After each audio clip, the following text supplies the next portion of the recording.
Iyi ni radiyo BBC gahuza miryango ivugira i Londres kuri metero 19, 25, 31 na 41. Ivugira ku mirongo ya FM mu karere k'ibiyaga bigari no kuri interineti kuri bbcgahuza.com.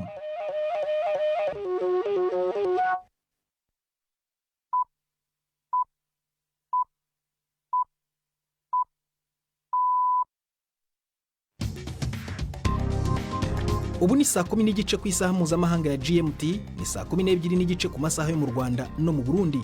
Muri studio muri kumwe na Prudence Ngiyumva. Wiriwe uteze amatwi BBC gahuza miryango aho uri hose ku isi, kaze kuri radio kuri bbcgahuza.com, kuri Facebook live mu buryo bw'amashusho no ku mirongo migufi ya shortwave. Turi ingingo z'ingenzi z'amakuru turambura mu kanya kuri uyu wa gatatu tariki ya 26 z'ukwa kabiri. Ubwongereza bwatangaje urutonde rw'ibihano bugiye gufatira guverinoma y'u Rwanda mu gihe hadatewe intambwe igaragara mu byo busaba, birimo kuvana ingabo zarwo ku butaka bwa Repubulika ya Demokarasi ya Kongo. Leta y'u Rwanda ngo ntacyo ibi bihano bizahindura.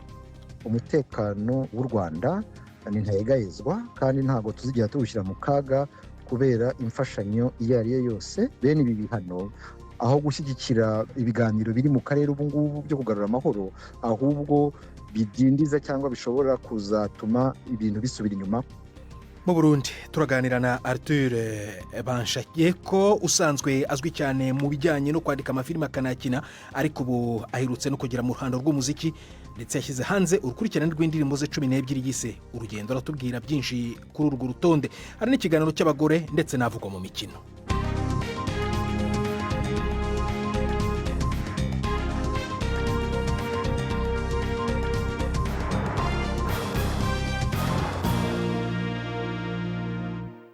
Ibi byose n'ibindi bikubiye muri amakuru ni mu kanya nyuma yuko Nina Iradukunda atugezaho incamake y'andi makuru y'ingenzi avugwa ku isi. Umukuru w'igihugu ca Ukraine Volodymyr Zelensky yavuze ko Leta Zunze Ubumwe za Amerika ataco zashyikirije ku bijanye n'umutekano wo muri kazoza, naho ivyo bihugu bibiri vyemeje amasezerano y'amabuye y'agaciro ayo Kiev ivuga ko ari ay'intango. Bwana Zelensky yavuze ko yizigiye ko ayo masezerano azotuma haba hayandi. Arategura kugira urugendo kwa gatanu mu biro by'umukuru w'igihugu ca Amerika bizwi nka White House, biboneka ko ari ukuja gusinya ayo masezerano, ariko akavuga ko azosaba gutomora neza nimba Amerika izobandanya gushigikira Ukraine canke izobihagarika. Yavuze neza na neza niba azoheba ayo masezerano niyaba atazokwemererwa umutekano. Umwe mu bagize umuryango wa Bibas w'abahoze ari nyagano yasavye leta ya Israel kwemanga uruhara yagize mu rupfu rwabo mu gihe bari barafashwe n'umugwi Hamas. Mu majambo yashikirije ku maziko ya Shiri Bibas n'abahungu biwe babiri batonya, muramukazi wiwe Ofri yavuze ko kiretse ko batari gufatwa, abategetsi ba Israel bari no gushobora kubarokora, ngo ahubwo bahisemo kwihora. Imibiri yabo bayihawe n'abagwanyi b'uwo mugwi mu ndwi iheze. Israel irategekanya kurekura izindi fungwa z'abanyapalestina mu gihe Hamas izotanga imibiri y'abagabo 4 b'abanya Israel. Inama y'abashikiranganje b'ibigega vya leta zo mu bihugu 200 bitunze kurusha ibindi bizwi nka G20 iri kwiraba muri Afrika y'Epfo mu gihe hari imburi zo guhagarara ku gufashanya hagati y'ibihugu. Inyuma yaho umushikiranganje w'ikigega ca leta ya Amerika ashikirije ko atazojayo, abashikiranganje b'ibigega vya leta bo mu bihugu by'Ubuyapani, Ubuhindi na Canada nabo nyene baciye bareka kujayo. Umukuru w'igihugu ca Afrika y'Epfo Cyril Ramaphosa yabwiye abagize urugendo rwo kuja i Cape Town ko ari nkenerwa cyane ko inyungu z'abakene zitoburizwamo n'ivyifuzo by'ibihangange. At this time of heightened geopolitical contestation, a rules-based order. Muri kino gihe hari impaka zikomeye ku nyungu za politiki zishingiye ku karere ibihugu birimo, isi igendera ku mategeko irakenewe cyane kugira ngo ibibazo n'amakimbirane bibonerwe umuti. Amakimbirane hazahoraho, ibibazo bizahoraho, ariko nk'abantu twagiye buri gihe tubona uburyo bwo kubikemura. Ni ngombwa rero cyane ko uburenganzira n'inyungu z'abantu bafite intege nke bitahonyangwa n'abakomeye. Beneath the ambitions of the powerful. Igisata c'ishyirahamwe mpuzamakungu ONU kijejwe imfungurwa ku isi PAM cahagaritse vy'igihe gito ibikorwa vyaco mu nkambi ya Zamzam iri mu buraruko bwa Darfur muri Sudani, inkambi zingamitswe na Kigoyi kubera ubugizi bwa nabi bubandanyije kwiyongera. Ico kigo kivuga ko cakuye abakozi baco mu ndwi zibiri ziheze. PAM yari yaramaze guhagarika ibikorwa vyayo mu ntango z'uku kwezi inyuma yaho ibisasu vy'umugwi Rapid Support Forces vyatumye haza abantu bandi benshi bahungira muri iyo kambi isanzwe irimwo abantu bababa igice c'umuriyoni. Umushikiranganje w'imigenderanire n'amakungu wa leta y'igisirikare yabwiye BBC ko atamuti wa politike witezwe kuri iyo ntambara, asaba ko RSF shira hasi ibigwanisho. Yavuze ko intambara zishobora kubandanya gushika mu kwezi kw'abayisilamu ko kwisonzesha kuzwi nk'ukwezi kwa Ramazan. Iyi mwumva ni BBC gahuza miryango. Mu gihugu ca Rumania Culin Georgescu, umukandida yaje imbere mu gice ca mbere c'amatora y'umukuru w'igihugu yabaye mu kwezi kwa 11 guheze, yatawe muri yompi n'igipolisi ku mabwirizwa y'ibiro vy'umushikirizamanza mukuru wa Republika. Ingingo ya za sentare zo muri Rumania yo gufuta ivyavuye mu matora yaranegwa n'icegera c'umukuru w'igihugu ca Amerika JD Vance. Inkuru ya Nick Top mwumva mwijwi rya Jean-Claude Mwambutsa. Hari hashize ibyumweru Romania yumvikanamo ibihuha byinshi birebana na Culin Georgescu nyuma yaho icyiciro cya mbere cy'amatora y'umukuru w'igihugu yatsinze gisheshwe, benshi bibazaga niba azemererwa kwiyamamaza mu yandi matora yimuriwe mu kwezi kwa gatanu. Ifatwa rye uyu munsi mu gitondo ryabaye igikorwa kidasanzwe. Yafatiwe mu modoka mu muhanda rwagati ajyanwa n'igipolisi guhatwa ibibazo. Kugeza ubu ntacyo ubushinjacyaha buratangaza ku bijyanye n'ibyo akurikiranyweho byatumye afatwa. Kuba ubutegetsi bwa Donald Trump bwaragaragaje ko bumushyigikiye byatumye iki kibazo cye gifata intera mpuzamahanga. Umutegetsi mukuru wo mu Rwanda James Kabarebe aherutse gufatirwa ibihano na leta zunze ubumwe za Amerika kubera uruhare yagirizwa kugira mu ntambara yo mu buseruko bwa Kongo, aragabisha ko ibihano mpuzamakungu bishobora gutuma utwigoro two kuronka amahoro kudatera imbere. Kabarebe yahoze ari umukuru w'ingabo yavuze ko u Rwanda rutazokwitabira ibiganiro ivyo arivyo vyose niba Republika ya Demokarasi ya Kongo ibandanyije gusabira ibihano Kigali. Kuwa kabiri Ubwongereza bwahagaritse imfashanyo bwahora buha u Rwanda bivugwa ko bushigikiye abagwanyi b'umugwi wa M23, ivyo u Rwanda ruhakana. Prudent. Urakoze Nina Iradukunda kuri aya makuru ya BBC.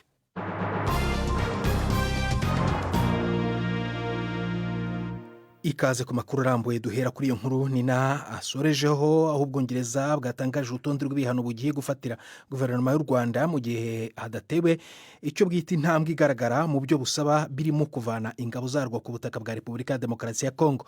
Ibyo bihano birimo guhagarika zimwe mu nkunga z'amafaranga Ubwongereza bwahaga u Rwanda mu mishinga itandukanye, ariko imfashanyo igenewe abakennye kurusha abandi yo ngo izakomeza. Ubwongereza buvuga ko u Rwanda rushobora kuba rufite impungenge z'umutekano, ariko ko ngo bitakwemerwa ko zishobora gutorerwa umuti mu buryo bwa gisirikare. Ubwongereza kandi bwiyongereye ku bindi bihugu nk'Ububiligi na Leta Zunze Ubumwe za Amerika mu gufatira ibihano u Rwanda mu kibonwa nk'uburyo bwo kurwotsa igitutu ku ruhare rushinjwa mu ntambara ibera mu burasirazuba bwa Kongo. U Rwanda ruhakana uruhare rwarwo rwose. Ibindi kuri iyi nkuru tubibaze Primeri ku Magengeri Nairobi. So bwa mbere Ubwongereza butangaje ibihano ku Rwanda biturutse ku ntambara yo mu buseruko bwa Kongo mu 2012 bwarahagaritse imfashanyo bwari guha leta y'ico gihugu n'ico gihe yagirizwa gufasha umuhari M23. Mu ngingo zaraye zimenyeshejwe mu itangazo rya leta y'Ubwongereza harimo kugabanya ibikorwa byo kwamamaza iby'urudandazwa Ubwongereza bwakorana n'u Rwanda. Ubwongereza buvuga kandi ko buzuhagarika imfashanyo y'amafaranga buha leta y'u Rwanda muyo ikoresha buri mwaka kiretse yo gufasha abakenye n'abintege nke kurusha abandi.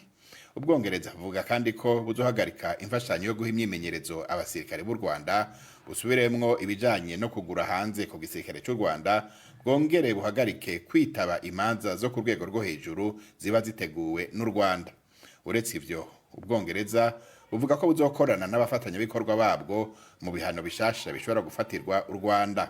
Ubwongereza ni kimwe mu bihugu biha leta y'u Rwanda imfashanyo nini y'iterambere. buvuga ko bumaze guha ico gihugu ayarenga miliyaridi imwe y'amafaranga y'Ubwongereza mu myaka igera kuri 25 iheze. Naho biruko Ubwongereza buvuga yuko u Rwanda rushobora kuba rufise impungenge z'umutekano warwo, ariko ngo ntizizoshobora kurangira mu buryo bwa gisirikare. Buvuga ko ibibazo bizotorerwa inyishu gusa mu nzira ya politiki, bugasaba kandi Kongo kuganira na M23. Prime ndi kumagenge, BBC Gahuza Miryango, Nairobi. Urakoze Prime. Twashatse rero kumenya icyo leta y'u Rwanda isubiza ku byatangajwe n'Ubwongereza. Mvugana na Minisitiri w'Ububanyi n'Amahanga Olivier Nduhungirehe, ntangira mubaza uko bakiri ibi bihano. Twabyakiriye uko babitangaje, tukaba tubona ari bibabaje kubera ko bigaragaza ko guverinoma y'Ubwongereza yafashe uruhande ikabishyigikiye guverinoma ya Kongo, kandi hari byinshi igomba kubazwa bijyanye no kutubahiriza inshingano n'amasezerano leta ya Kongo yagiye ishyiraho umukono. Rero tukaba twabyakira nk'uko babitangaje. Uko byagenda kose, umutekano w'u Rwanda ni ntayegayezwa, kandi ntabwo tuzigera tuwushyira mu kaga kubera imfashanyo iyo ari yo yose. Hano rero hakaba ari ikibazo cy'uko bene ibi bihano aho gushyigikira ibiganiro biri mu karere ubu ngubu byo kugarura amahoro, ahubwo bidindiza cyangwa bishobora kuzatuma ibintu bisubira inyuma, kuko biha ingufu guverinoma ya Kongo kugira ngo ntishyire mu bikorwa inshingano zayo mu rwego rw'ibi biganiro turimo. Kuba leta y'Ubwongereza ishinja ku buryo bweruye idaciye inyuma ingabo z'u Rwanda kuba ziri ku butaka bwa Repubulika ya Demokarasi ya Kongo, kandi u Rwanda rukaba rubihakana, ntabwo byerekana ko harimo igitutsi gikomeye mu mubano w'ibihugu byombi? Birumvikana ko iyo leta y'Ubwongereza ifashe icyemezo nka kiriya, haba hajemo agatotsi mu mubano w'u Rwanda n'Ubwongereza. Icyo tugomba kumva ni uko ibihano nk'ibi ngibi nta neza bishobora kugirira guverinoma ya Kongo, kandi nta n'ineza bishobora kugirira amahoro mu karere. Bikaba bigaragara yuko ibyemezo nk'ibi ngibi ahubwo bizadindiza ibiganiro bihari mu rwego rwa EAC na SADC kugira ngo amahoro agaruke iburasirazuba bwa Kongo. Mu ngingo 6 Ubwongereza bwafashe buravuga ko kandi harimo no guhagarika ibijyanye no gukora amahugurwa ku gisirikare cy'u Rwanda. Hari ingorane ibingibi bishobora kugira ku myiteguro cyangwa se ku mirwanire y'igisirikare cy'u Rwanda? N'uburenganzira bwabo, kandi nta ngaruka zikomeye bizagira ku gisirikare cy'u Rwanda. Uko byagenda kose, u Rwanda ari igihugu cyigenga, nubwo dufite inkunga y'amahanga, dufitanye ubufatanye n'ibihugu by'amahanga. Ntabwo iyi nkunga y'amahanga izakoreshwa mu gushaka kutubuza kurengera umutekano w'igihugu. Ibyo ngibyo ntabwo bizashoboka. Nk'uko Ubwongereza bufite uburenganzira bwo kurengera umutekano w'Ubwongereza, n'u Rwanda narwo rufite ubwo burenganzira. Rero ntabwo iyi nkunga izagerwa igikangisho kugira ngo ntidukomeze kuzuza inshingano zacu zo kurengera abaturage b'u Rwanda. Hagiye gukurikiraho ikirero nyuma y'ibi byatangajwe n'Ubwongereza? Twebwe turi mu biganiro bya EAC na SADC kugira ngo tugarure umutekano mu karere k'iburasirazuba bwa Kongo. Ejo bundi hari inama y'abagaba bakuru b'ingabo kugira ngo baganire ku byerekeye guhagarika imirwano no ku byerekeye ibikorwa by'ubutabazi. Abaminisitiri b'ububanyi n'amahanga n'abaminisitiri b'ingabo b'iyi miryango yombi ya EAC na SADC bazahura ejo bundi kugira ngo batange umurongo ku biganiro bya politike, kandi nk'uko mubyibuka hari abahuza bandi bashyizweho. Rero turi mu nzira nziza y'ibiganiro, niyo amahanga agomba kubahiriza. Ibi biganiro si ubwa mbere bibaye, nubwo wenda hahindutse abahuza, ariko byabaye inshuro nyinshi, ariko kandi bikagenda bizamba. Mufite icyizere ko kuri iyi nshuro bishobora gutanga umusaruro wo kugarura amahoro n'ituze mu karere? Nibyo koko byagiye bizamba, kandi kubera impamvu imwe gusa, nuko guverinoma ya Kongo yanze ibintu bibiri. Icya mbere, guhagarika imirwano, kuko Perezida Tshisekedi agifite mu mutwe we ko agomba guhiruka ubutegetsi bwo mu Rwanda. Icya kabiri ni ibiganiro n'uyu mutwe wa M23 uhagarariye abanyekongo bavuga ikinyarwanda, abanyekongo b'abatutsi bamaze igihe bahohoterwa. Rero birumvikana ko aya mahanga aho gushyira igitutu ku Rwanda, ahubwo agomba gushyira igitutu kuri guverinoma ya Kongo kugira ngo yemere ibyo biganiro, kandi yemeye no guhagarika imirwano. Minisitiri w'Ububanyi n'Amahanga w'u Rwanda Olivier Nduhungirehe atugejeje ku isaa 1:16 mu Rwanda no mu Burundi. Ni saa 10:44 ku isaha mpuzamasaha ya GMT. Ndi Prudence Nyumva, iyi ni BBC Gahuza Miryango, urumva no kuri Kisoro FM muri Uganda.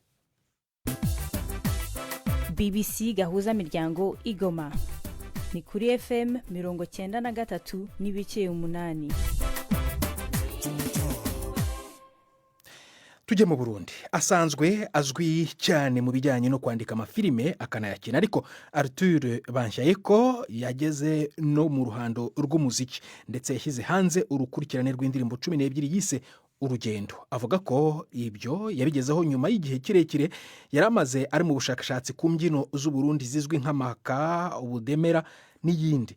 Arthur asobanura ko yifuza kugira uruhare mu guteza imbere ubuhanzi bw'indirimbo zanditse mu Kirundi cyiza ndetse no kugizigeza ku rwego rw'isi. Yaganiriye na Gildas Ihundimpundu atangira amubaza impamvu yise indirimbo ze Urugendo.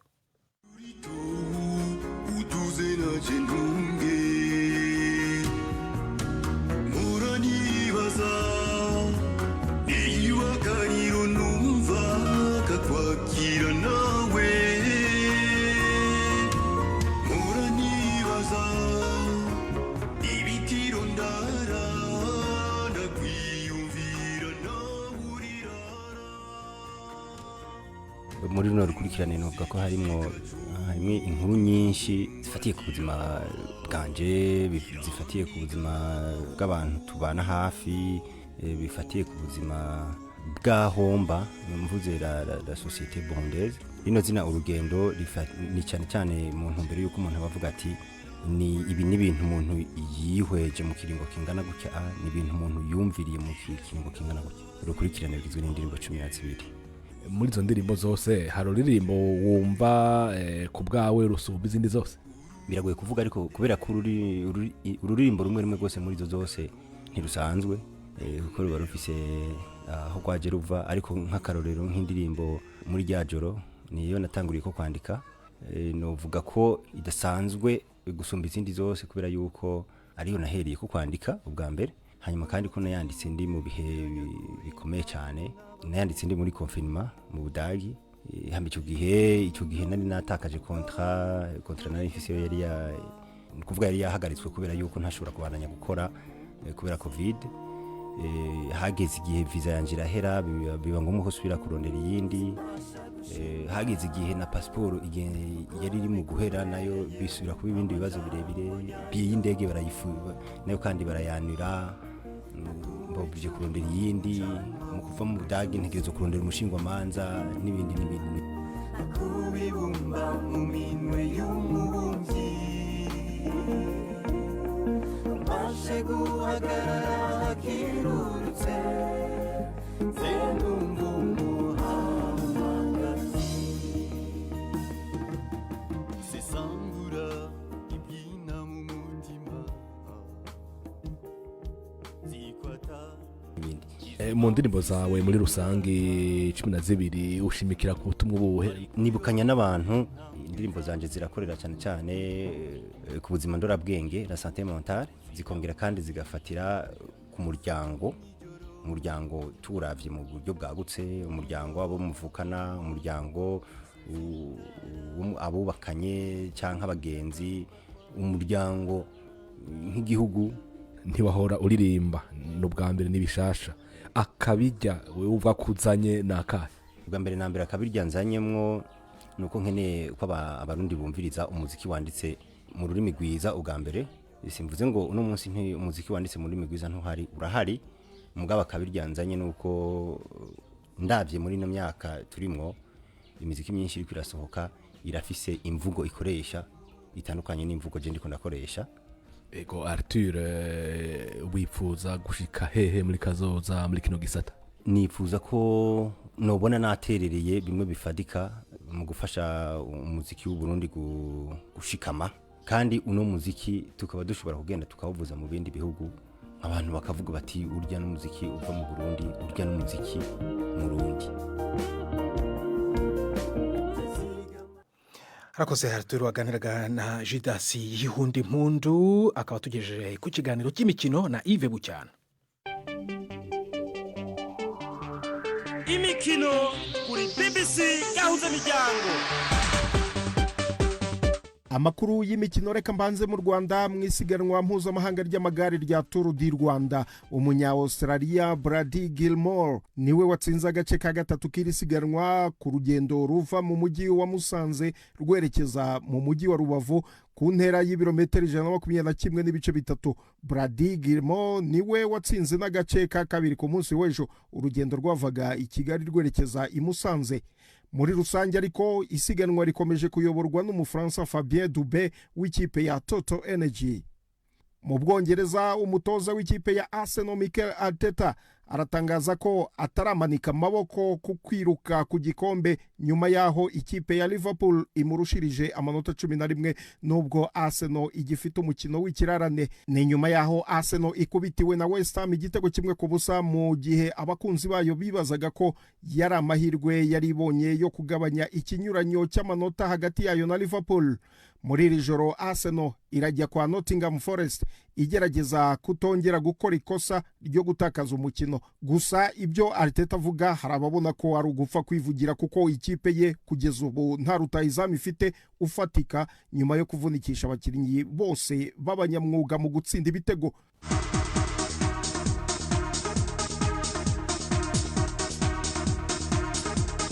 Mu yindi mikino Liverpool irakira Anfield ikipe ya Newcastle United. Umukinnyi Alex McAllister wa Liverpool wari waragize akabazo mu maso mu mpera z'icyumweru ubwo bakinaga na Manchester City ashobora kuza kugaruka mu kibuga. Conor Bradley we aracyari hanze y'ikibuga kubera imvune. Abakinnyi babiri ba Newcastle Steven Botman na Jolinton bose ngo bashobora kugaruka nyuma yo gukira imvune. Tottenham yo irakina na Manchester City naho ikipe ya Manchester United ize kwakira ikipe ya Ipswich Town, ni mu gihe ikipe ya Brentford iri bukine na Everton. Ahandi mu mpira w'amaguru umukinnyi Lionel Messi yaciwe amande ataramenyekana n'ishyirahamwe ry'umupira w'amaguru mu gihugu cya Leta Zunze Ubumwe za Amerika kubera ko yarenze ku mategeko agenga shampiyona. Komite ishinzwe imyitwarire ya shampiyona y'umupira w'amaguru muri Amerika yafashe icyemezo cyo guca uwo rutahizamu wa Inter Miami Lionel Messi w'imyaka 37 amande ataramenyekana bitewe n'imyitwarire ye nyuma yo kunganya ibitego 2-2 na New York City FC. Umukino wabaye kuwa gatandatu w'igishize. Uyu mukinnyi watwaye ibikombe bya Ballon d'Or inshuro 8 zose yagaragaye afata mu ijosi ry'umutoza w'ikipe ya New York City FC. Mugenzi we Luis Suarez nawe yaciwe amande kubera ikosa nk'iryo ngiryo ryo gufata umukinnyi mugenzi we mu ijosi ubwo amakipe yaragiye mu kiruhuko. Aha niho nsoreje ay'imikino nabahitiyemo uyu munsi. Gendi Yves Bucyana. BBC gahuza miryango muri Afrika no kwisi yose.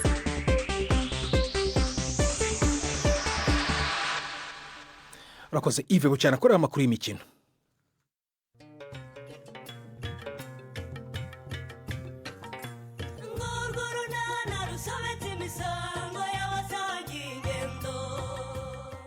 Mu kiganiro cyo kuri wa kane twabateguriye. None se mama ubwo Chris mumenyanye ryari koko?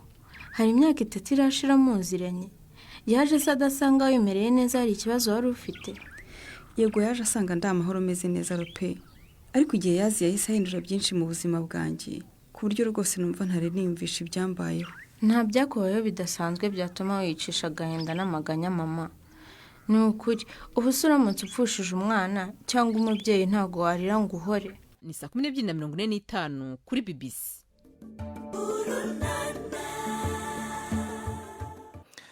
Noneho tujye mu mwanya w'ikiganiro cy'abagore. Uyu munsi mugezwaho na Siriyake Muhawe nayo.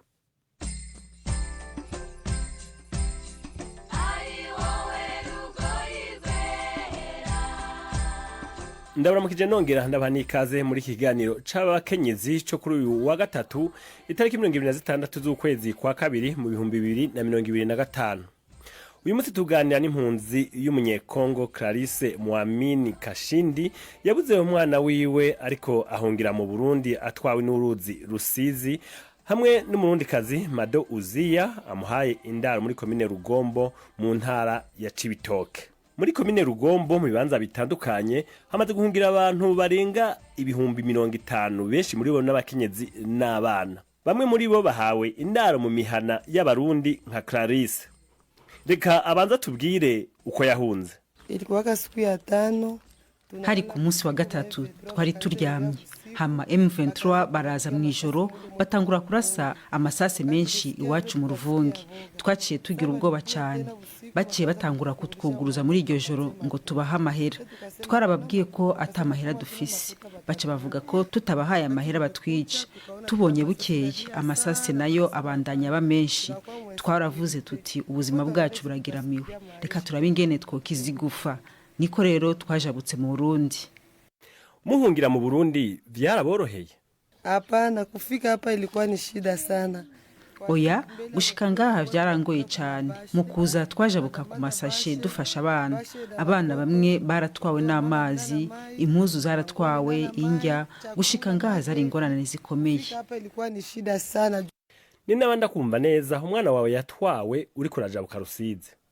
Ndiyo, nilipoteza mtoto. Ego, umwana wanje w'imyaka 3 yaratwawe.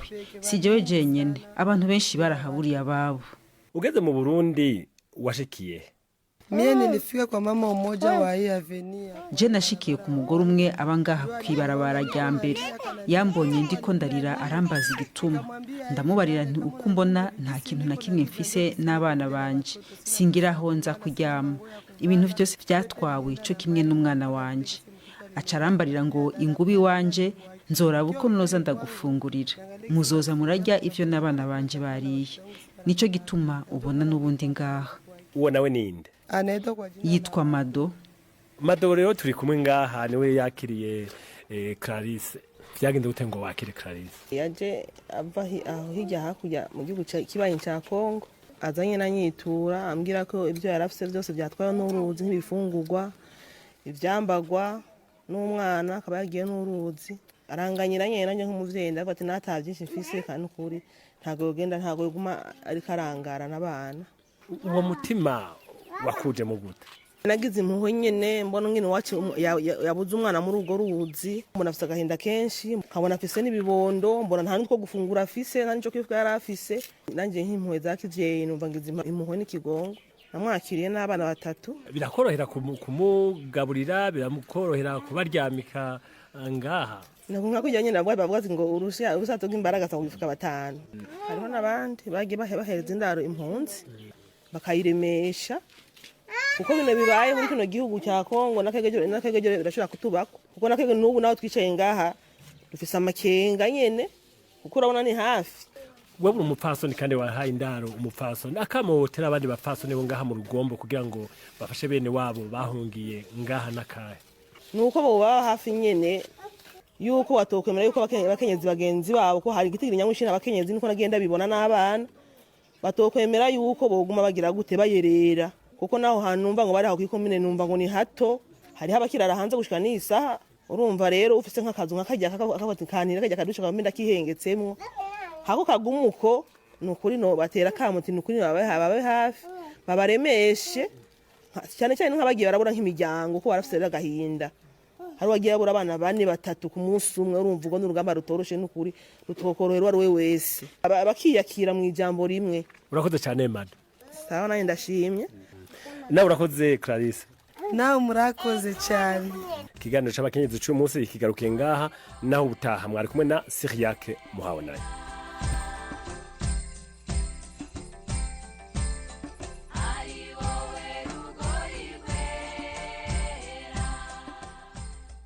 Urakoze nawe Cyriaque Muhabonanye nabo bakenyezi mwaganiraga ni namwe mudusoreje ibiganiro byacu byo kuri uyu wa gatatu. Gusa mbere kuva muri studio nakubwira ko Ubwongereza bwatangaje urutonde rw'ibihano bugiye gufatira guverinoma y'u Rwanda mu gihe hadatewe icyo bwita intambwe igaragara mu byo busaba birimo no kuvana ingabo zarwo ku butaka bwa Repubulika ya Demokarasi ya Kongo. Leta y'u Rwanda yo ihakana ibyo birego. Aya makuru ushobora kongera kuyasanga kuri bbcgahuza.com cyangwa se kuri Facebook mu buryo bw'amashusho ujye mwishakira ukandika BBC Gahuza.